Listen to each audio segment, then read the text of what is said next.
அதிமுகவினுடைய ஒரு மிக முக்கியமான முகமாக பார்க்கப்பட்டவர் பிஎச் பாண்டியன். அவருடைய மகன் மனோஜ் பாண்டியன் அவர்கள் இன்று திமுக கழகத்தில் மு.க.ஸ்டாலின் அவர்கள் தலைமையில் அவர் திமுகவில் இணைஞ்சு இருக்கிறார்.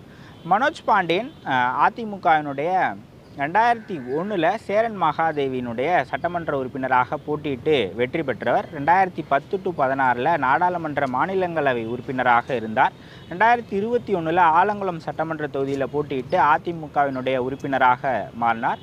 அதன் பிறகு ஓபிஎஸ் இபிஎஸ் சண்டையில் அவர் ஓபிஎஸ்னுடைய ஆதரவாளராக அறியப்பட்டார். ஸோ ஓபிஎஸ் சசிகலா டிடிவி அவர்களோடு இணைந்து பயணிப்பார் அப்படின்ற தகவல் வந்ததுலேருந்தே அவர் ஓபிஎஸ் அணியில் கொஞ்சம் சைலண்ட் மோடில் தான் இருந்தார்.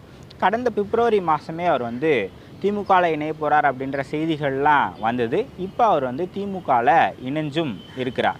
ஸோ பிஎச் பாண்டியன் அதிமுகவில் 4 முறை சட்டமன்ற உறுப்பினராக இருந்தவர், சபாநாயகராக இருந்தவர். ஒரு சபாநாயகர் எப்படி நடந்துக்கணும் அப்படின்னு அறியப்பட்டவர், அதுக்கு எடுத்துக்காட்டாக அறியப்பட்டவர் பிஎச் பாண்டியன். எம்ஜிஆராக இருந்தாலும் சரி, ஜெயலலிதாவாக இருந்தாலும் சரி, அவங்களுக்கு ஒரு மிக பிடித்தமான ஒரு நபராக இருந்தவர். ஸோ அந்தளவுக்கு அதிமுகவில் செல்வாக்கு வகித்த பிஎச் பாண்டியனுடைய மகன் இன்று திமுகவில் இணைஞ்சு இருக்கிறார்.